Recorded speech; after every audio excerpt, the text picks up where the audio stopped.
Deles e delas, um oferecimento Furnas, energia que impulsiona o Brasil.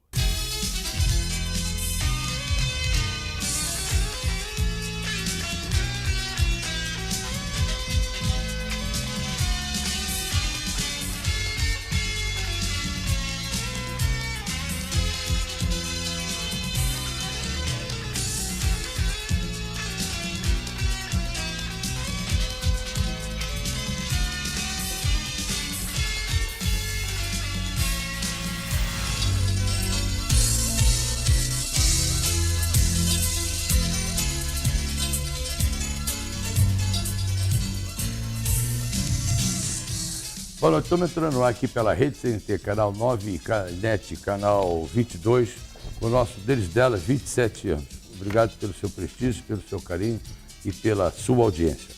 Hoje nós vamos falar um pouquinho aqui do nosso estado do Rio de Janeiro, que realmente todos sabem que está passando por um momento de grande dificuldade, mas o nosso governador aí, junto com a Assembleia Legislativa do Rio de Janeiro, estão trabalhando muito para ver se melhora a situação financeira e essa crise aqui de segurança aqui do nosso estado do Rio de Janeiro. Nosso convidado de hoje, ele já foi prefeito por 2 mandatos na cidade de Paracambi, está no seu 3º mandato como deputado estadual daqui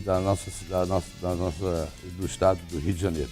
E hoje ele está como presidente em exercício da Assembleia Legislativa do estado do Rio de Janeiro. Conosco hoje aqui o deputado estadual André Siciliano, aqui no Hoje do Deles e Delas. Boa noite, deputado. É um prazer enorme estar aqui recebendo pela primeira vez aqui no nosso Deles e Delas. Muito obrigado. Boa noite aos telespectadores aqui. É um prazer estar aqui. Leleco, Alda, Cláudia e a nossa Geis aqui. Muito obrigado pelo convite. O prazer é todo nosso e a nossa querida Alda Soares vai apresentar suas convidadas, ok? Pois é, compadre. Olha, esse presidente, ele está no 3º mandato, né, presidente? Isso. E já foi prefeito 2 vezes, né? Quer dizer, nossa... Então, para entrevistá-lo, nós convidamos a Geisa Rocha, que é subdiretora-geral do Fórum de Desenvolvimento do Rio de Janeiro, e também a jornalista do Fluminense, Cláudia Cataldi. Dando grandes furos de notícia lá no nosso O Fluminense, não é isso, dona Cláudia? Isso mesmo, Leleco. A gente está sempre buscando a notícia na frente de todo mundo.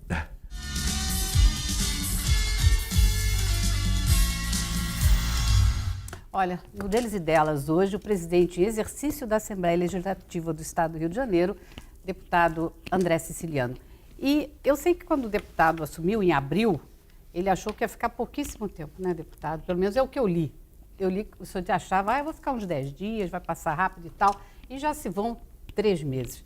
Eu queria saber como é que está sendo essa presidência da Assembleia, né? Porque o deputado Pisciani era conhecido por ser uma pessoa que acalmava os ânimos, que sabia controlar todo mundo, e me parece que o senhor também tem esse dom, né? Porque o senhor já vem também de estar ali presidindo várias reuniões, e me parece que o senhor também tem esse perfil. Como é que está sendo? Quais são as dificuldades? Como é que está sendo a vida lá na Assembleia com o senhor na presidência? Qual os maiores desafios, dificuldades que você tem passado nesses 3 meses aí? Ou não tem nenhuma? Ou não tem? Não, são com muitas. a sua habilidade, com o seu bom senso. São muitas. Primeiro, no anúncio do presidente Pisciani, que ele poderia sofrer uma intervenção cirúrgica, a gente imaginou que poderia ser muito rápido. E a gente espera isso, que possa ele logo se restabelecer, e também o Wagner Montes, que é o primeiro vice. Como presidente de presidir o plenário ali, a gente tem uma experiência já de outros mandatos, e mesmo nesse mandato, muitas das vezes o presidente nos chamava para presidir as sessões do dia a dia ali do plenário. Então não mudou muita coisa em relação a isso. Agora, o momento foi muito diferente dos demais, né? Porque o estado do Rio de Janeiro vem passando um período duro, período de ajuste, e desde o final do ano de 2016, a Assembleia se viu ali cercada, os movimentos, porque, na verdade, o problema lá é no Executivo, a crise é lá, né? Vocês tiveram muitas pressões durante esse tempo aí, sofreram muitas pressões ali, porque aqueles vândalos ali cercando o Alerj, vocês ali dentro. Tem sido muito confuso, mas né, o que tinha que ser resolvido tinha que passar pela Alerj aqui. A crise, ela existe, Leleco e Alda, e se nós pegarmos e analisarmos o orçamento, a arrecadação de 2006 para cá, para 2016 e 2017, nós temos uma tempestade perfeita, porque a folha dos ativos ela triplica em 10 anos, a folha do inativo da mesma coisa, sai de 5,8 bi para 17 bi, a folha dos inativos, né? Pensionistas e aposentados. E a receita ela cai a partir de 2014, com a crise internacional do petróleo, mas também com a crise do Brasil, né? Crise econômica, porque o Rio sofreu mais, porque 32% do PIB do Rio é o setor de petróleo. Exatamente. E com a queda do preço internacional e com a questão da Lava Petróleo a Jato... R$100, chegou a 30, 20 reais, você vê. Quando que caiu, chegou a 100 dólares, aí 100 veio para dólares, 28, 28 em dólares. fevereiro de 2015. E por conta das medidas que o governo do Estado enviou para a Alerj, nós tivemos aquele momento ali de muita tensão, e eu diria, Alda, que é fundamental também as categorias, as reivindicações, a discussão, mas não daquela forma que teve alguns momentos que nós tivemos ali quebra-quebra, invasão da Assembleia. Isso é que não pode, né? Isso é que não pode Isso acontecer. foi, como dizem, né, um ponto fora da curva. Da curva, exatamente. Mas, de fato, esse período já passou, nós votamos todas as medidas exigidas como contrapartida para um ajuste muito duro exigido pelo governo federal. E, como eu disse, a crise é do Executivo, mas acaba que é a Assembleia que tem que votar, que tem que negociar, lá, né, que recebe os sindicatos, né, e que negocia. E fomos bem nessa questão, o presidente Pisciani conduziu muito bem isso. No finalzinho a gente teve também, por conta do afastamento dele, de ter que assumir ali as negociações. Então, fomos bem. Agora, isso também por conta do clima da casa. A casa, respeitando a oposição e posição, né, quem defende o governo, mas todos sabem, né, que precisamos tomar decisões, discutir as mensagens, ampliar, melhorar as mensagens, mas o Estado do Rio de Janeiro passa um momento muito difícil e é comum a todos os deputados essa consciência. Eu vou até te fazer uma pergunta. Você estava falando que vocês conseguiram muita coisa por conta das contrapartidas exigidas pelo governo federal. E eu sei, o senhor é PT, do Partido dos Trabalhadores, e eu sei que muitas coisas até estão sendo criticadas, né? Porque por eles, pelo partido, né? Porque o senhor me parece ter sido sempre uma pessoa muito independente nas suas decisões e nas suas opiniões, apesar de qualquer partido. Eu sinto isso no senhor, pelo que eu pude ler. Então, eu queria saber como é que o senhor está se sentindo, assim, o senhor sendo petista e sendo todo o seu partido, toda a bancada sendo às vezes criticado, aconteceram algumas sanções punitivas contra o senhor. Como é que está sendo a ligação do deputado do PT com o seu partido e a sua bancada? É que é uma situação meio delicada. E ele é uma pessoa independente, ele decide o que ele acha, me parece. Primeiro é que eu respeito muito meu partido. Com certeza. Meu único partido, né? Desse tempo todo, eu nunca tive filiado em outro partido. E eu tenho orgulho de ser político, Leleco. Muitas das vezes a gente participa de debates em rádios e o PT, como os demais partidos, tem defeitos. E o defeito não é o partido em si, é o ser do humano que compõe o partido. Com certeza. Problemas tem em todos os partidos. Não vamos aqui elencar A, B, C. Claro. E no PT, por conta da cassação da presidenta Dilma, por conta das mensagens lá do governo federal, do governo Temer, em relação à Previdência e em relação aos direitos trabalhistas, por exemplo. Mas, diferentemente das questões do Congresso Nacional, porque a gente teve que enfrentar na Alerj, por exemplo, Leleco, dos 20 bilhões de déficit desse ano, 13 para 14 bilhões de déficit de 2017 vai se dar na Previdência. É muita coisa. Então, né? nós vamos tomar várias medidas e não vamos tomar nenhuma medida na área da Previdência. Por exemplo, alguns governos do PT, Piauí, Bahia, elevou a alíquota para 14%. No partido, na bancada, nós chegamos a discutir essa questão da alíquota e mesmo da questão da SEDAI. E a gente resolveu, no primeiro momento, não fechar a questão. E no primeiro momento foi 2 votos a favor e 2 votos contra. Depois eu fiquei só.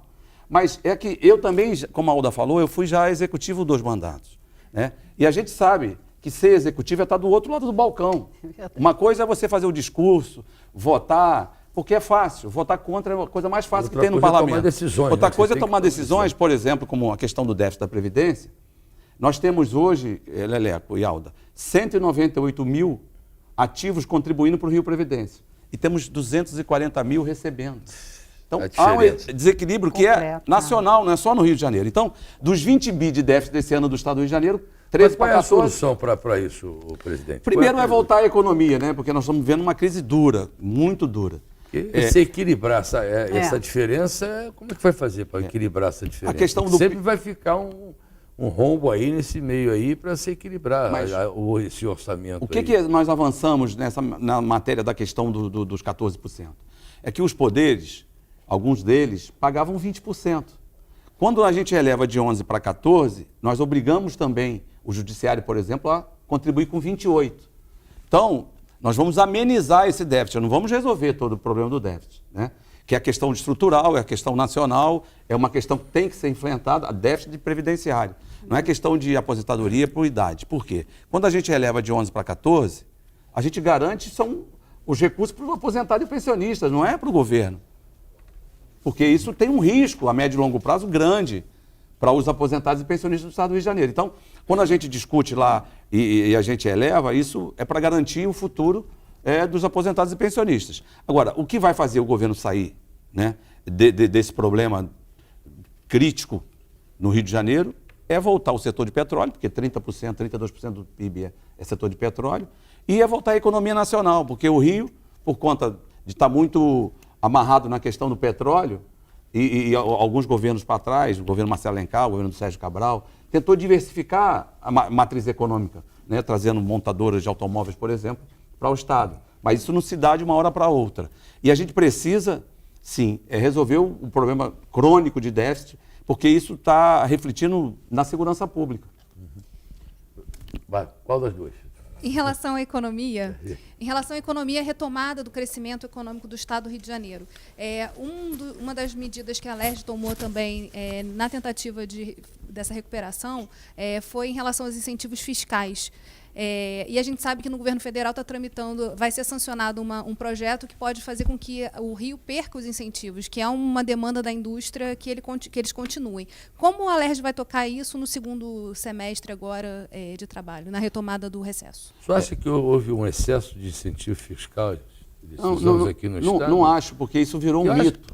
Virou um mito, Leleco. Porque... eu acho que são duas coisas. Você dá um incentivo, mas você traz emprego, você traz receita, você traz tudo, mas ao mesmo tempo você tira o incentivo que é do Estado, mas você traz um outro benefício que é o emprego do trabalhador. Mas eles foram suspensos, né? O que a Geisa coloca é porque tem uma legislação que foi aprovada na Assembleia que, na verdade, suspendeu por 2 anos qualquer incentivo fiscal no Estado do Rio de Janeiro.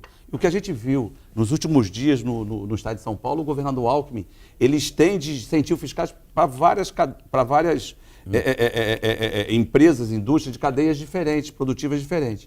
E o que a gente tem aqui hoje é um problema fundamental, e que a Geise coloca, que eu quero explicar, que é até difícil de falar isso, porque o Estado do Rio de Janeiro tinha várias leis de incentivo. Com essa proibição de conceder novos incentivos, a lei existente por conta dessa lei nova, foi desconsiderada. Então, a lei não existe mais de incentivo. E o governo federal, lá, está pronto, o presidente Temer, de sancionar uma mensagem que chegou do Senado. O que é essa mensagem, Leleco e Alda? Há uma guerra fiscal em todos os estados. Todo mundo que não tem uma indústria, por exemplo, de automóvel, abre mão, financia, dá terreno, faz tudo para trazer essa empresa, porque é uma receita que não existe. É uma disputa muito grande entre os estados. Todos. Principalmente essas montadoras de automóveis, cerveja, e em várias empresas cada um quer puxar sua sardinha para o seu estado, só traz benefício. E aí, com essa guerra fiscal, os estados vão fazendo leis, um estado vai contra o outro, entra no STF, para que a lei seja declarada inconstitucional, mas quando a lei começa o julgamento no STF, já se prepara uma nova lei para fugir daquele julgamento. Então, existe uma guerra mesmo entre os estados. O que essa legislação, que agora o presidente Temer está pronto para sancionar, e estão dizendo que já é na próxima terça-feira, ela reconhece todos esses incentivos concedidos para trás, proíbe novos incentivos. E o Estado do Rio de Janeiro, a lei de incentivo maior do Estado foi revogada com essa lei que suspendeu por 2 anos. Então, nós estamos correndo contra o tempo, porque o CONFAS vai reconhecer esses incentivos e daqui para frente não terão mais possibilidade de serem concedidos. Então, o Estado do Rio de Janeiro Nós estamos O que negociando o que nos tá últimos vai dias. ficar. É. Daqui para frente, porque a lei pode conceder nota, não pode retroagir. Né? Só que nós não temos lei hoje.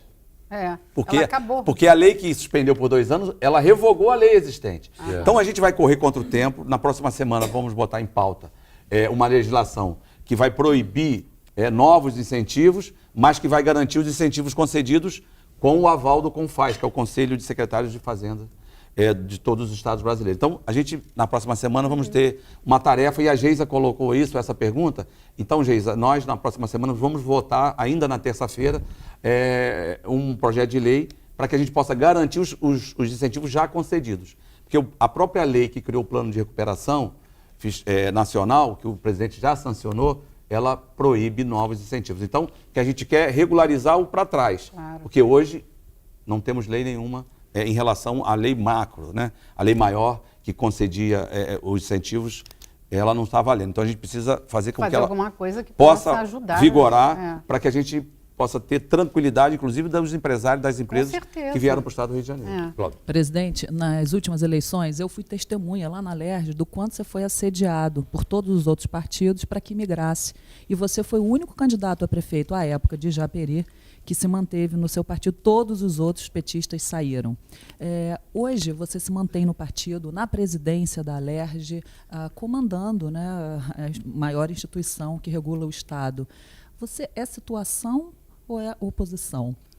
Olha só, nós temos que ver a questão do Estado. Eu sou amigo pessoal do governador Pezão, o meu partido faz oposição, mas o meu partido também participou dos 2 governos do Sérgio Cabral. Até 2014 o PT era governo. É verdade. E também tem responsabilidade com o que está aí. Né?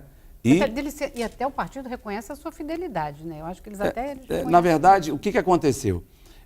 Por conta das eleições do ano passado, 2016, vários prefeitos com mandato do Partido dos Trabalhadores, vendo a possibilidade de migrar para outro partido para não ter o desgaste da legenda, fizeram isso. Então a gente tem exemplo de Niterói, São Pedro da Aldeia, Pinheiral, tem outros exemplos, candidatos nossos que eram filiados ao PT, saíram do PT porque se sentiram mais confortável de ser candidato em outra legenda. Eu não, ao contrário, é o meu único partido. Como eu disse, eu tenho orgulho do meu partido e eu tenho orgulho de ser político, porque a gente tem leis importantes que beneficiam o Estado e a gente sabe um pouquinho da dificuldade de que é ser governo, porque, de novo, ser oposição, fazer discurso e votar contra é a coisa mais fácil. Tem que ter responsabilidade para com o Estado. Então, em relação a isso, eu me mantive e não pretendo sair do meu partido.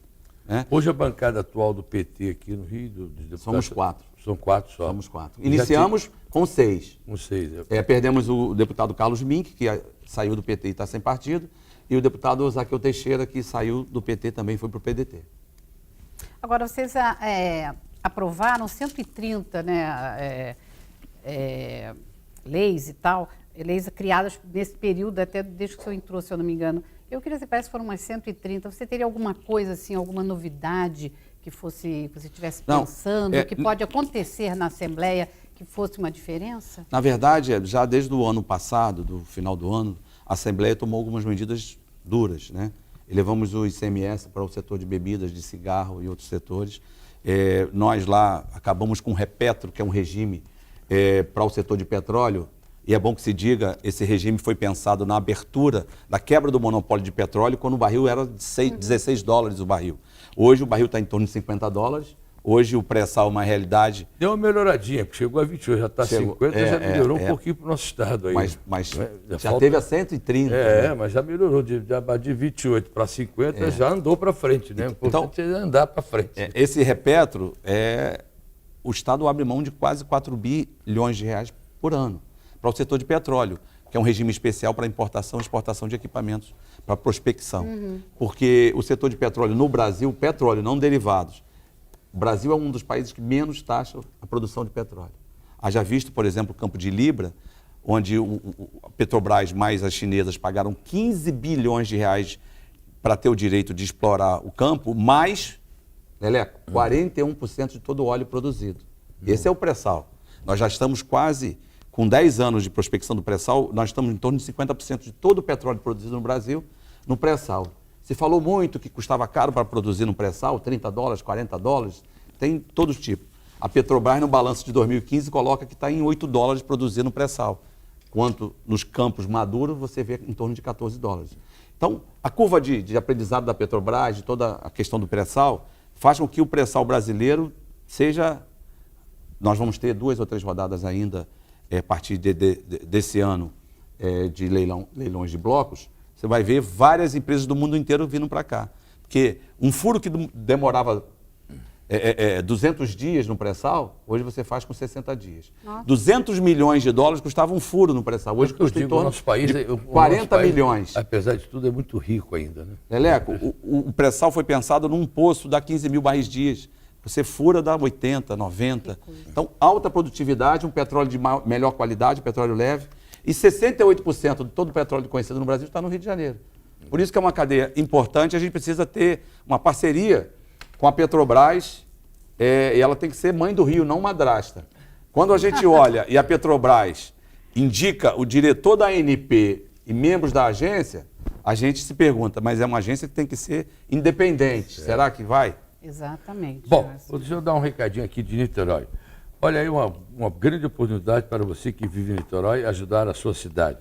Fica ainda muito melhor no futuro. A Prefeitura de Niterói criou o planejamento participativo, uma ideia muito bacana onde a população pode definir as prioridades de Niterói nos próximos 4 anos. Suas ideias e suas opiniões podem virar obras e realizações. E ninguém melhor do que você que vive em Niterói para saber que a sua cidade que mais precisa, não é mesmo? Você que está aí, você que sabe o dia a dia que precisa mais de Niterói. Então acesse e participe. Participe niterói.com.br. Quer saber mais? É só acessar o site participe.niterói.com.br. Para jovens de até 23 anos, há um planejamento participativo da juventude. Não deixe de participar. Participe niterói.com.br. O futuro de Niterói é você realmente que decide. Vamos ao outro rápido intervalo e voltamos já com o deputado e presidente em exercício da Alerj, aqui hoje no Deles Delas, André Siciliano. Até já.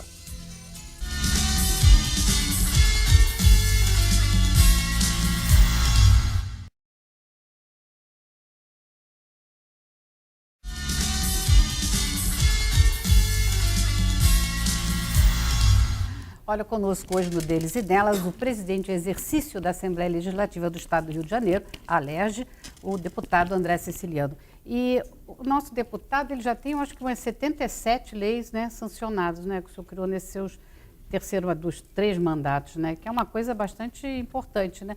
E o senhor tem uma última agora que tem relação com o trânsito, que eu achei interessantíssima, que é destinar 15% para a prevenção, para a campanha de prevenção de acidentes. Eu achei isso muito bom, porque a gente tem que pensar na prevenção, acho que é na prevenção para tudo, né? É educação, é tudo, não é só para resolver o problema. Eu acho que a prevenção foi uma ideia genial que o senhor teve. Eu queria que o senhor falasse desses 77, lógico, não das 77, mas que o senhor julgou mais importante desse seu trabalho, dessas leis que o senhor... Eu sou autor, no primeiro mandato, de um projeto de lei, que já existia uma lei, e nós fizemos, para você não pode criar uma lei igual, você tem que emendar a lei existente, que é a lei do incentivo da cultura, a lei do ICMS. A lei que existia até então exigia uma contrapartida de 50% dos projetos culturais. Nós reduzimos essa contrapartida para 20%. E a gente desburocratizou a lei, porque antes era a Fazenda que concedia o incentivo, e nós remetemos para a cultura. Isso facilitou, e essa lei de incentivo à cultura do ICMS, da qual também participam Carlos Mink e o ex-governador Sérgio, como também autores, foi uma ideia nossa que eu convidei os dois para participarem do projeto de lei. Nós votamos e aprovamos, aí eu tinha já virado prefeito, me elegi prefeito, foi vetado e eles dois, Mink e Cabral, fizeram um trabalho para derrubarem o veto. E foi feito, é uma lei de grande alcance na área da cultura do Estado, é uma das melhores leis do Brasil. E essa não foi revogada, dos incentivos fiscais, porque todos os produtores fizeram um super movimento na Alerj. Para vocês terem uma ideia, mais de 130 milhões de reais no último ano foi direcionado para essa lei. Logicamente, o Estado não abre mão disso, porque as empresas fazem compensação e quem se habilita à lei também paga uma contrapartida. Temos também algumas leis, tem uma lei importante que no início lá de 99 para 2000, o que a gente acompanhava? as pessoas acima de 60 anos tinham dificuldade de comprar financiado em lojas de eletrodomésticos ou mesmo tomar empréstimo em bancos. Muito, é verdade. Aí a gente proibiu as empresas e o setor financeiro no estado do Rio de Janeiro negar crédito em razão da idade. Depois virou um coqueluche, porque os bancos e todo mundo queria vender e emprestar para os aposentados, por exemplo, que ficou garantido na folha. Os empréstimos consignados também, né? Depois foi o contrário, né? Temos leis importantes em relação, por exemplo, nós conversamos aqui agora há pouco, em relação da água, né? Porque no mundo inteiro que você vai no restaurante, o restaurante te oferece uma jarra de água, né? E no Brasil era cobrado no estado do Rio de Janeiro, a gente fez uma legislação e hoje que se negar água em bares e restaurantes similares... Eu não sabia disso, não. É uma multa aquela água que você pede, se você não pedir água mineral Se você e pedir pedir água gás, normal, não pode o cobrar. o cara era qual? Água da lei, fala assim que eles já logo sabem. Nunca percebi isso, não. Que absurdo isso. Pô. Porque eles cobram, e tem restaurante Você nem 8, 10, percebe. 12, 15 reais uma aguinha, né? Eu nunca percebi isso, não. Interessante. E a gente tem outras leis importantes, a gente também faz muitas emendas. Na Assembleia, temos 70 deputados. Então, você tramitar um projeto de lei não é fácil. Você botar para votar, aprovar, depois tem a sanção do governador, tem um trabalho árduo. Essa questão mesmo do Repetro aqui foi um decreto legislativo de minha autoria, em dezembro passado nós fizemos. Uma legislação nossa também que está sendo discutida no STF, quando em 2011 para 2012 houve uma mudança na lei de petróleo, os estados, né, não produtores, modificou a questão da redistribuição dos royalties. O que a gente tem hoje é uma liminar que garante esse royalties para o estado do Rio de Janeiro. Então nós pensamos, Leleco, uma taxa de fiscalização para o setor de petróleo, que na ocasião ela arrecadaria mais do que os próprios royalties, né? Então foi combinado com o governador da época e com a presidenta Dilma de vetar a lei, e ela vetou lá e ele vetou aqui. Depois o Congresso derrubou o veto. Estamos por liminar no STF, porque você vai discutir com 27 estados, né? 26 mais o Distrito Federal. Mas como é que 27 você tem produtores? Rio, Espírito Santo e agora São Paulo, fortemente por conta do pré-sal. Mas 3 vai ganhar de 24 quanto? Então, tudo que for legislação que for votado no Congresso para falar de redistribuição de royalties e mesmo de redistribuição de ICMS, que a gente sofre no Rio de Janeiro, que o nosso maior bem, que é o petróleo, ele é taxado no destino e não na origem, ao contrário das demais mercadorias, né? Então, a gente faz um trabalho bacana lá, Alda, e você perguntava como é que é a relação lá com os demais partidos. A gente transita bem em todos os partidos, quer seja da base do governo ou mesmo oposição ao governo, e isso que nos dá essa tranquilidade de dar sequência ao trabalho do presidente Pisciani. Logicamente, lá o que a gente tem feito sempre, ouvindo e procurando a direção do presidente Pisciani. Né? Presidente, quando você entrou e assumiu, como a Alda falou, que você achou que ia ficar 10 dias e tal, você fez uma previsão que se no próximo mês não houvesse modificações, haveria uma convulsão social. Aí a sua previsão você repreviu para junho, agora nós estamos em agosto e ainda existem bastante problemas. Notadamente, você é um deputado culto, eu sei que você é advindo do mercado financeiro, então dá um banho, responde muito rápido, sabe das coisas, sabe números e comparações, estatísticas. Como é que o que tem que fazer para sair disso? A gente está no CTI, vai sair, está entubado, precisa de desfibrilador, o que faz? Não, na verdade, foi por volta de abril para maio, e a gente analisando os meses seguintes sem uma ajuda do governo federal. Por quê? Faça que essa ajuda do governo federal resolve o problema do Estado do Rio de Janeiro? Por quanto tempo? Imediato? Por quanto tempo? Depois que aqui vem o dinheiro. Tem que pagar todo mundo, bota a folha de dinheiro e depois. E lá na frente, como é que fica? Por que eu Porque falo... a dívida vai continuar. Por que eu falo da ajuda do governo federal? Porque o Rio de Janeiro, o Estado do Rio, nesse ano, nós teríamos que pagar em torno de 7,6 bilhões de reais ao governo federal. Nossa. De bancos públicos e garantias que o governo avalizou o Estado do Rio de Janeiro. Então, já nos primeiros meses, foram bloqueados 1,3 bi. No ano passado, foram bloqueados 8,4 bi. Então, já parou o bloqueio por conta de uma liminar do ministro Fux.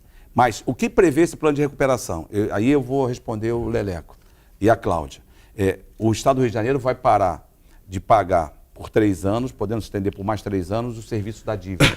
Para de pagar essa Com o governo federal e os avais que o governo emitiu. Então, isso pode somar aí 28 bilhões de reais nesses 3 anos. Na minha opinião, é isso que vai dar o respiro para o estado do Rio de Janeiro. Agora, o que vai salvar o Rio é voltar à economia, é o setor de petróleo. Mas dentro desses 3 anos, se não voltar, e aí, como é que fica? Vai ter que pagar essa dívida. Não, mas essa dívida pode ser estendida mais 3. Vamos supor aqui, a gente vai torcer que melhore, claro. É. Então vamos ser otimistas nesse Mas o que é esse plano? 3 anos de ajuste duro para o Estado, uma obrigação de alienação das ações da SEDAI, com aumento de 11 para 14 da contribuição previdenciária dos funcionários públicos e a contrapartida de 2 para 1 para os poderes e os entes. Mas o que vai salvar o Rio é a economia voltar. E salvar o Brasil, não é só o Estado do Rio de Janeiro. Não é só o Rio, não, o Brasil inteiro. Leleco, para tirar uma presidenta eleita, quebrar o Brasil. Quem é que aguenta 4, 5 anos da mídia toda batendo? A economia vive de perspectiva de futuro. Se a mídia diz que vai ter apagão, que vai ter desemprego, que não sei o quê, 4, 5 anos, as revistas semanais não paravam. E não param ainda, né? Então, não paravam e não param ainda. Esse é reflexo. Porque o empresário não investe. O empresário não investe, o trabalhador com medo de ser mandado embora não compra. É. Então a roda gira ao contrário. Essa incerteza política que nós estamos convivendo hoje em dia no Por país. isso, O senhor acha que o governo federal está criando assim, muitas dificuldades para resolver isso, para ajudar o Rio de Janeiro? Ou o senhor acha que isso faz parte de um... Eles estão brigando, Tem um né? tempo, O presidente da Câmara, Essa o Rodrigo recuperação Maia, fiscal, junto com acho o que eles estão- Cristiano, com o governador Pezão, com o Dornelli, eles estão brigando diariamente para ver estão se lutando resolve lá, isso o né? mais rápido possível, né? Porque a gente teve que excepcionalizar a lei de responsabilidade fiscal. Por isso que esse plano de recuperação.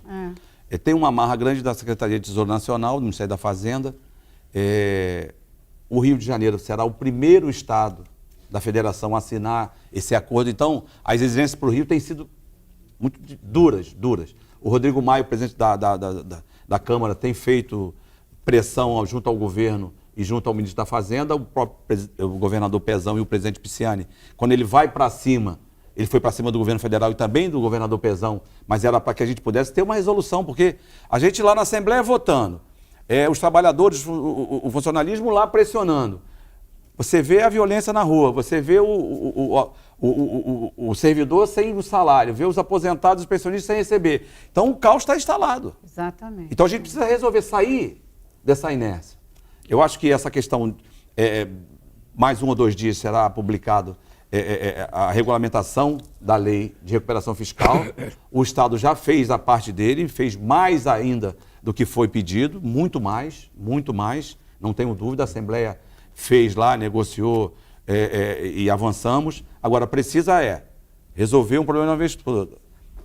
Ter um empréstimo para poder botar em dia os salários, 13º, e principalmente a vantagem da área de segurança. Para poder dar uma acalmada. Para acalmar. Agora, nós temos dados que a área da segurança, que o investimento na educação era superior da segurança, já mais que dobrou em 10 anos. A segurança gastou no ano de 2007 5.300 bilhões. É por isso que eu digo, esse dinheiro vem. E aí, você está falando que as coisas estão aumentando. Acho que só Daqui com a 3 anos investimentos, aumentando, né? aumentando. Que venham. Eles têm que eles têm que reestruturar isso tudo para não O bater lá na frente de novo e voltar essa crise toda de O novo. governador diz que ele faz com que o custeio do ano de 2016 volte ao ano de 2010. Ele cortou, né? Eu acho que tem que cortar mais. Os trabalhadores já estão sem aumento há alguns anos, apesar que a Assembleia em 2014 deu vários aumentos parcelados e que vão até 2019, né? Agora a gente precisa voltar à economia, porque independente de parar de pagar o serviço da dívida, independente de dar aumento ou não para o funcionalismo, precisamos gerar a economia, fazer com que o Estado possa arrecadar mais emprego, para que a gente mais- possa sair Botar a máquina realmente para funcionar. dessa não tem inércia. jeito. Né? Você tem um projeto de lei tramitando na Assembleia sobre o acautelamento, não, sobre o armazenamento de armas de fogo nas unidades de polícia, até sobre o Por causa dos acautelamento, fóruns, né? não querem nos fóruns Isso. judiciais, E né? aí, Então foram... Na verdade, é por conta do que aconteceu em São Paulo. Tem acontecido roubos de assaltos. armas não nos fóruns. E são armas, 300, tem números altíssimos. Então, o que a gente está querendo Ficou fazer... guardado essa arma, ficou guardado Não nos for- fóruns. Fica. De processos. É, o né? que a gente Quando quer é que são vá para os judiciais. batalhões, É. ou para as delegacias, que é o lugar. Na verdade, teria que ir para o DEFAI. Mas não teve que é o um batalhão departamento. aí que Aliás, eu roubaram, acho que isso- assaltaram aqui. E aí eu tá queria- dizendo e aí- lá? Polícia precisa São tanto Paulo. de armas. São Paulo. Finalizar. Duas, 3 Em São vezes. Paulo? Então- Deputada, então- a polícia precisa tanto de armas e as armas acauteladas lá, né? Não- Mas é fundamental para o devido processo Não, legal. com certeza, Tem que ter mas- lá as perícias, fazer. Mas as armas não podem Depois ficar nos disso, fóruns. As isso armas que eu têm acho. que Mas ir para o então, batalhão da presidente, região. Exatamente. É. Aí eu queria complementar te dizendo que a gente está num momento onde a população, está todo mundo amedrontado, né? E eu vejo a sua preocupação com segurança pública. O que você tem a dizer para a gente, como presidente da Alerj, a respeito disso? Olha só, o que a gente tem acompanhado é só lamentar. Eu não tenho dúvida que a UPP foi um projeto muito importante, foi uma ocupação na área de segurança em comunidades onde o Estado estava ausente. Agora, não pode ter um policial, ter 800 policiais numa comunidade de 50 mil, 80 mil habitantes, 800, 900 policiais, e você ter uma cidade como São João de Meriti, que o batalhão cobre 2, 3 cidades, mais de 1 milhão de habitantes, você ter 200, 300 policiais. Você ter, na Zona Sul, um policial para cada 154 habitantes e na Baixada Fluminense um policial para 2 mil habitantes. Aí Nossa, você não pode que- ter É uma diferença o muito cidadão grande. de primeira categoria e segunda. Então, eu acho que tem que ser repensado esse modelo, porque faltou o acompanhamento das políticas sociais nas comunidades. E o que a gente viu, porque eu moro, habito e vivo na Baixada Fluminense, Leleca, e me orgulho disso. O que a gente viu, porque na Baixada sempre houve violência, sempre teve, mas explodiu. Tem comunidades que tem toque de recolher, tem comunidades que tem eles põem sofás, põem concreto, põem barricadas. Então, hoje, a Baixada, em especial, está refém do tráfico, está refém da violência. A E a população gente precisa mudar toda. isso através da educação. E a saúde também sofre com isso, né? Porque só no Hospital da Posse, por exemplo, chegam 2 baleados por dia no hospital. E é uma guerra mesmo. É uma quantidade de pessoas como se a gente estivesse em outros países que estão em guerra permanente. Não, fora as pessoas que são assaltadas na fila, né? Como a Não, gente está fala. demais. Tá Por uma isso que eu coisa. colocava que a Cláudia falou a respeito de abril, maio, porque quando a gente previu que junho, se o Estado não pagasse dentro do mês o salário da área de segurança, seria o caos. Hoje, continuamos pagando, o Estado continua a pagar com atraso, mas dentro do mês. Mas se essa ajuda não vier urgentemente, a partir de agosto, setembro, a gente vai ter que atrasar também o pagamento da área da segurança. Aí vai virar o caos. Porque essa área Até pelo roubo porque de essa área de carga, né, segurança presidente? reflete no turismo. O turista não vem aqui para o Rio de Janeiro. E já está Porque é tão chegando, se aproximando do final deflagrado do nos ano, jornais, né? nos Réveillon. telejornais, essa insegurança, é crime todo dia, é assalto todo dia, é PM que morre todo dia. E o pessoal se afugenta um pouco do Rio de Janeiro, que é uma cidade que realmente que é a nossa segunda cidade economia. maravilhosa e que, entendeu, perde um pouco de receita de trazer esse turista para essa cidade maravilhosa aqui. Mas, então, de novo, né, a gente tem que olhar o Estado como um todo. A questão da segurança é urgente. Tem que dar tranquilidade para os policiais, civis e militares. A gente tem que garantir, porque até a última quinta-feira, nós tínhamos um número de 91 policiais. Mais de 20 mortos na Baixada Fluminense. Maior que todo o ano de 2016. Então, o que a gente tem visto é essa coisa piorar e piorar muito. Então, a gente precisa ter uma atenção com a segurança, botar o salário em dia de todo o funcionalismo público, aposentado e pensionistas, e torcer, fazer com que o Estado possa fazer o dever de casa. A Assembleia já fez, já cortou. O Estado também tem que fazer esse dever de casa, cortar. Eu acho que precisa cortar ainda mais, mas a gente precisa fazer com que a economia volte ao Brasil inteiro para que a gente possa sair desse buraco. Eu acho que o Brasil é maior que o buraco, por isso que a gente não vai ter mais problema. Eu acho que já não chegamos no final do poço porque não cabe, o poço não cabe o Brasil. Nós temos Mas gente de tapar um pouquinho esse buracado, vai tapando que as coisas vão melhorar. precisamos sair dessa inércia. Imagine alugar a casa onde você constrói com a sua família para alguém que deseja um cantinho, para os seus filhos derem aqueles primeiros passinhos, ou aquela loja que é onde da rua que você faz aqueles sabores para receitas que alguém que você deseja sentir o sabor do sucesso. É com essas histórias que surge novo todos os dias. É para que elas aconteçam a melhor solução para quem aluga ou quer alugar é Brasil Cap. Brasil Cap é o tipo de capitalização da Brasil Cap. Não tem fiador, sem taxa de adesão e sem comprovação de renda. Saiba muito mais ainda acessando o site brasilcap.com.br. Olha aí, sem fiador, sem taxa de adesão e sem comprovação de renda. Não perca essa grande oportunidade da Brasil Cap. Cap fiador ideal para o seu aluguel. Outro rápido intervalo e voltamos já já com o deputado André Siciliano, presidente de exercício aqui da nossa Assembleia Legislativa do Estado do Rio de Janeiro, hoje aqui no nosso Deles Delas.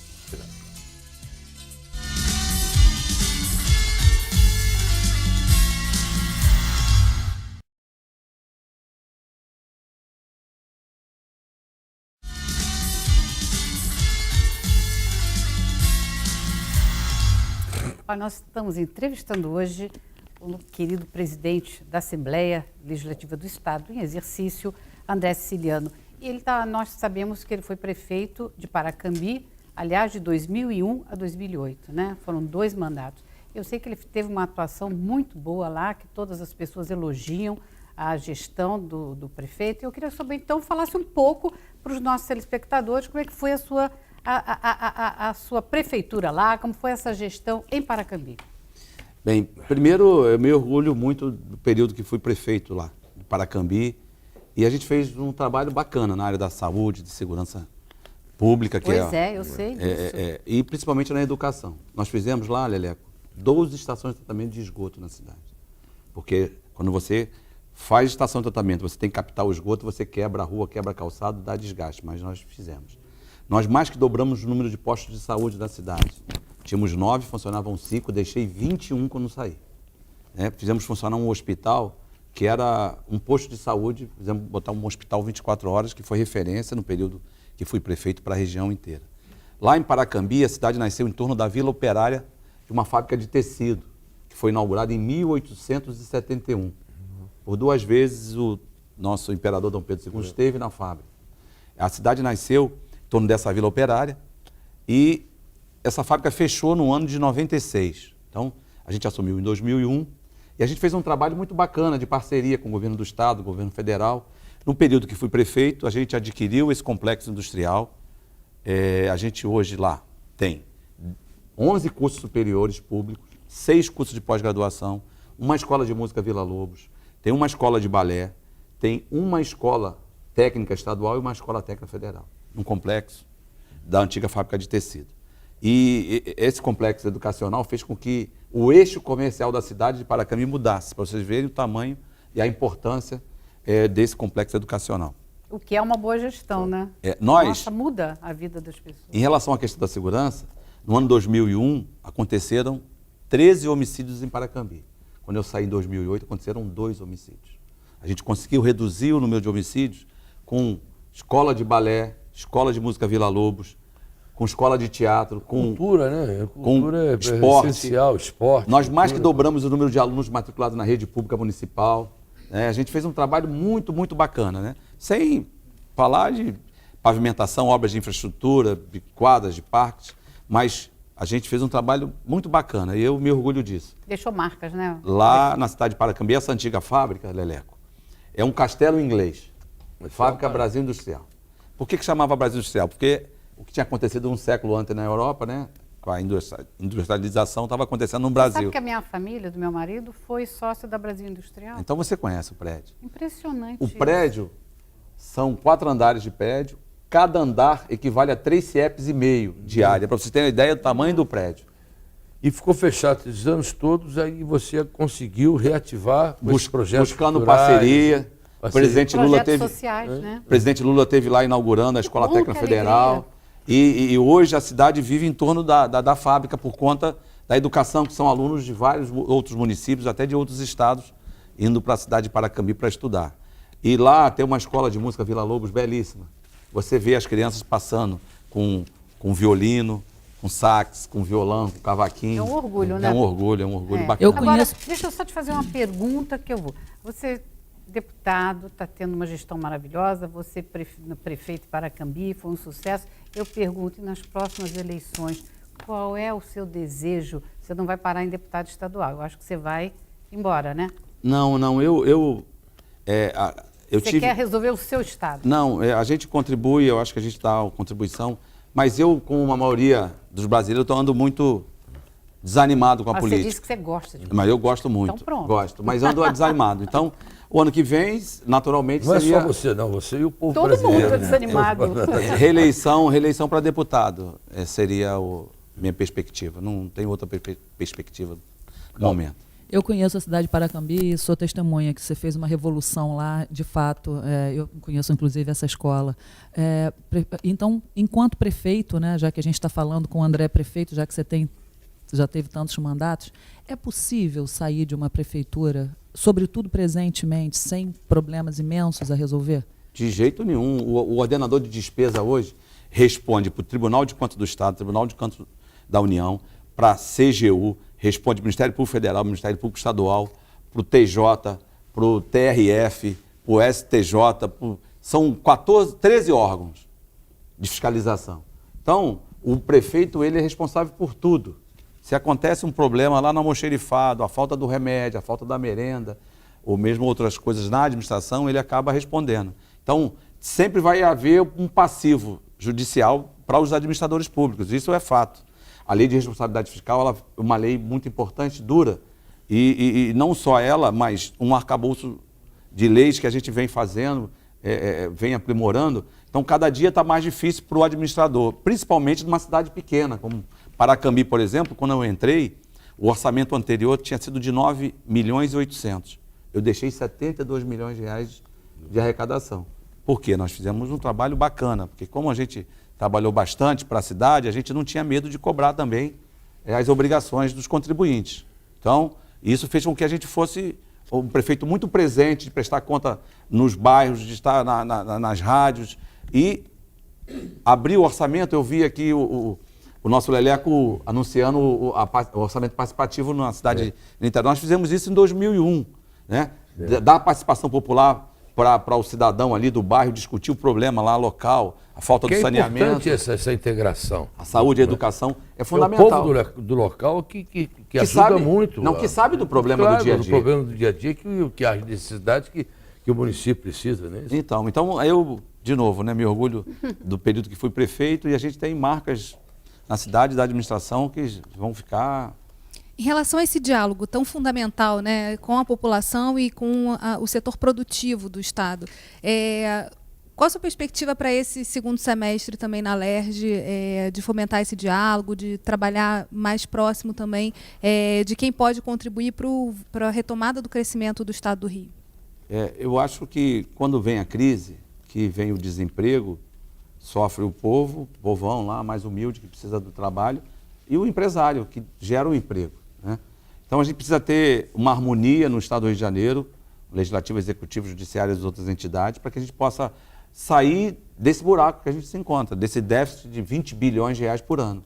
E o setor produtivo, a indústria, o comércio é fundamental para que a gente possa sair desse momento do Estado. E a gente precisa, de novo, que o setor de petróleo volte com força no Estado do Rio de Janeiro e que a economia nacional possa retomar para que a gente possa sair desse momento difícil. Voltou o assunto lá em Brasília com o problema do voto distrital, que estão se falando muito, voltou esse assunto em pauta lá. O que o senhor acha disso? Acha que é uma solução o voto distrital? O senhor é contra ou a favor de implantar o voto distrital? Eu acho que Porque teve um disparate muito grande.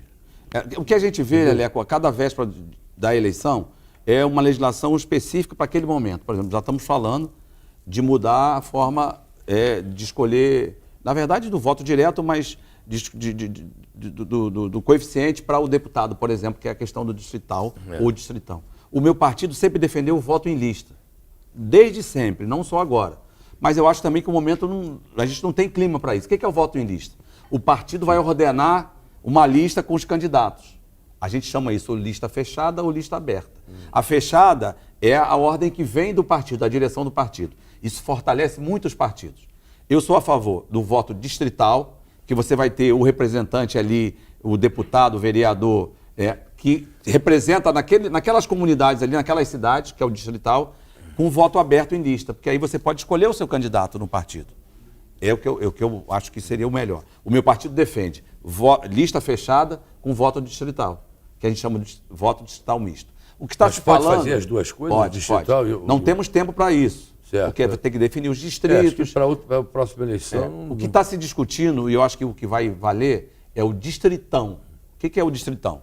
Esse modelo enfraquece os partidos, porque você não vai ter mais que ter aquele coeficiente eleitoral para Claro. eleger um parlamentar, serão eleitos os mais votados. Que acho que o mais justo, você Que- tem que- 70 cadeiras aqui na Leste, não são 70 Isso. cadeiras. Eu acho que os 70 mais votados do Estado é que tem que tomar posse. Agora não adianta o cara ter lá 1 milhão de votos e assume um cara que teve 300 votos. Pô, É verdade. entendeu? Por isso, É um disparate É. total isso, é um absurdo. não, pô. por isso é. Você Mas, entendeu? É um mas absurdo isso. por outro pô. lado, como eu disse, né? Eu sempre defendi essa tese, há muito tempo que eu defendo essa tese. São 70 cadeiras. É os mais votados, não O é? cara Os ganha, 70? mas não leva, né? É bom, ganha, mas não leva. Aí você tem o cara, quando você vê casa aí, o cara tem 80, 60, 80 mil votos e não leva.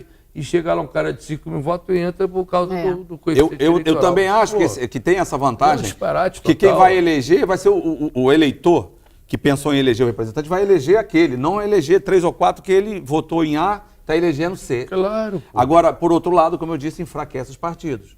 Porque você pode ser candidato avulso em um partido pequeno que não tem... Você pode ser um único candidato. Mas você também não acha que também há muito partido hoje em dia no nosso país? São quase 40 partidos. Você não acha que é muito partido? Esse fundo partidário também, que é um absurdo também.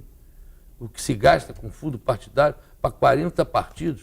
Quem são os 40 partidos? Na realidade, você conhece aí, se você for perguntar, você tem 5, 6 partidos que o povo brasileiro conhece. O resto não conhece. Eu acho das reformas necessárias no país, a mais importante e a primeira que devemos fazer seria a reforma política. Para definir uma legislação mas de uma isso vez não por sai, todas. isso já se fala Porque tanto, isso é cada difícil véspera da aí. eleição a gente está falando agora no distrital é. misto. Por quê? Porque o Congresso está lá, está pensando na próxima eleição, não está pensando Claro. a médio e longo prazo. Então, eu acho que é fundamental. Outra coisa, você criticou a questão do financiamento público, que é o fundo partidário. Eu acho o seguinte, Leleco. Tem os partidos finan- que vendem, é partido de aluguel, você sabe disso. Por isso que deputado. tinha- É partido de aluguel, que está ali só para vender, aproveitar na época da eleição. Eles ganham uma mensalidade por mês, e eles chegam na época da eleição, vende lá 10 segundos, 30 segundos, 20 segundos para um, 20 segundos para o outro, ganham uma fortuna com isso, e aí? Por isso que, na minha opinião, É a minha teríamos opinião, que ter a entendeu? cláusula de barreira para Entendeu? isso. É a minha opinião. Porque isso aí vai fazer com que a gente, de 35 partidos, vamos cair para 5, 6, 7 Ou partidos. 10 partidos, Né? acho que melhore muito, né, pô? Entendeu? Que Mas melhore. é fundamental, porque a democracia ela não tem preço. Então, quando você tem aquela propaganda política na televisão, aquilo o governo Mas deixou quem de paga arrecadar. essa conta é o preço, quem paga essa conta somos nós. Não, com certeza. São os contribuintes que pagam essa conta para ter 40 partidos com esse fundo partidário. Vai piorar, porque para fazer essa eleição, Oh. o distrital misto, do próximo 2018, está se pensando multiplicar o fundo partidário Você para vê. ter um recurso, porque aí seria só financiamento público e contribuição de pessoa física. Tem que ter um modelo, por isso que tem que ter uma discussão. Eu acho que Acho que não dá para fazer... 2018 aí, deputado, acho que É. não vai ter tempo para fazer não- essa discussão. Na minha ainda, opinião, não. não dá para fazer ela desse jeito. E eu acho que é por isso que eu É acho uma mais discussão, importante essa discussão. Se vai ser financiamento público, se vai ser privado com empresas ou não. Eu acho que precisamos ter estabilidade na questão da regra política, porque a cada véspera de eleição temos uma Muda, mudança. né? Cada jogo é um jogo, cada Agora, eleição Com é uma eleição. empresa, eu até arrepiei, deputado, porque as empresas estão apavoradas, as pessoas com essa caça às bruxas, as pessoas estão com medo de falar até o telefone. Eu fico imaginando qual empresário que atualmente ia querer, né? Mas por isso, porque há uma distorção, custa muito caro a eleição no Brasil.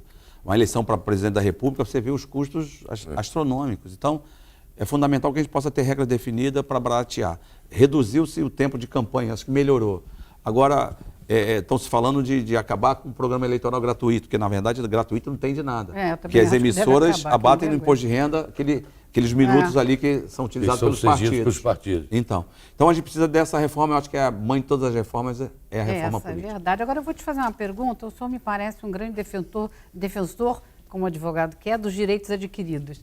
E eu ia lhe perguntar, o senhor aprovou agora, na LERJ uma emenda até num projeto da SEDAI, que realmente protege exatamente os servidores com relação ao salário, com relação a outras coisas. Eu queria que o senhor falasse um pouco sobre isso, que eu achei assim o senhor é preocupado com as pessoas. Na verdade, o que a gente pretendeu com a emenda é garantir, porque foi uma exigência dura, ter que autorizar a alienação das ações e o empréstimo. E a gente aprovou uma emenda que obriga que esses recursos advindos do empréstimo sejam para quitar os salários dos aposentados e pensionistas e também do funcionalismo em atraso. Então, essa emenda que foi aprovada obriga esses recursos a serem investidos. Eu achei isso muito bom, né? Pessoal. Porque senão o Presidente, dinheiro rapidinho, chega porque o nosso tempo está encurtando. A última perguntinha aqui para a gente pedir ao nosso chefe. O governador Pezão foi muito criticado, inclusive, pelo próprio presidente Jorge Pisciani, por sua falta de habilidade ao trato legislativo. O senhor concorda com isso? Olha só, o presidente fez um movimento de ir para cima do governo federal e do próprio governador, como eu já disse aqui. O Pezão, ele é uma pessoa que todo mundo gosta. E muitas das vezes ele acha que o charme dele, essa convivência dele vai resolver todos os problemas. Eu acho que aí foi a crítica do presidente Pisciani, né? Sim. De quê? De que tem que ir para cima, que tem que bater na mesa, tem que exigir, porque o estado importante da federação, que é o estado do Rio de Janeiro, já passou da hora da gente ficar conversando, tem que exigir. Porque o que a gente vai viver no Rio de Janeiro pode se estender para outros estados. Claro. O caos, principalmente na área da segurança, que já estamos vivendo. Se o Rio conseguir isso, os outros estados também vão. Vai beneficiar todo mundo. Porque precisa, um estado importante como o Rio, tem economia de volta, gera um emprego, isso vai saindo dessa inércia. Então, o presidente Pisciani fez as críticas lá pontuais da maneira dele, eu acho que em algum momento foi até muito dura, mas ele sabe que se não fizer isso, não sai. E quando ele fez essa crítica, a gente começou a ver a movimentação, inclusive, do Congresso Nacional em favor do estado do Rio de Janeiro, principalmente do presidente Rodrigo Maia, que está sendo uma figura muito importante, né? Nesse momento difícil do Rio. Então, o governador tem o charme dele lá, tem o momento dele, e às vezes a gente também conversa com o governador. Governador, precisamos ter mais precisamos exigir mais os nossos direitos. Tá bom, ok. Vamos ao último intervalo comercial e voltamos já com as considerações finais do deputado André Siciliano e presidente em exercício da nossa Assembleia Legislativa, a nossa LERJ, aqui do nosso estado do Rio de Janeiro. Até já. Em exercício, das dificuldades e as soluções aqui que o nosso estado do Rio de Janeiro está precisando. Eu gostaria de agradecer muito e as portas aqui do Desidério estarão sempre abertas aqui para suas explicações, que foram muito bem colocadas aqui para o nosso público e para todos nós aqui presentes. Gostaria de que no ano do centenário do nosso velho guerreiro, dar para você um livro da biografia do nosso saudoso velho guerreiro, e só tem 30 segundos aí para mandar uma mensagem aí de otimismo, né?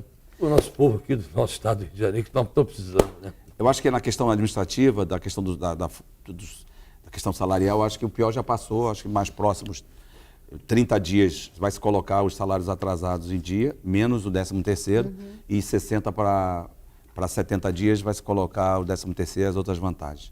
Eu acho que o estado do Rio de Janeiro precisa fazer ainda mais esse ajuste interno, que é o executivo.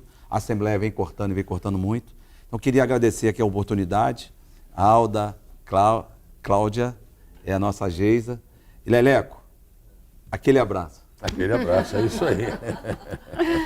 E que o Rio de Janeiro continue lindo, né? Com certeza. Obrigada, presidente. Quero agradecer a Geisa Rocha, que veio aqui brilhantar o programa, que ela é subdiretora-geral do Fórum de Desenvolvimento do Rio, e também para a jornalista Cláudia Cataldi, do Fluminense, que está sempre aqui conosco.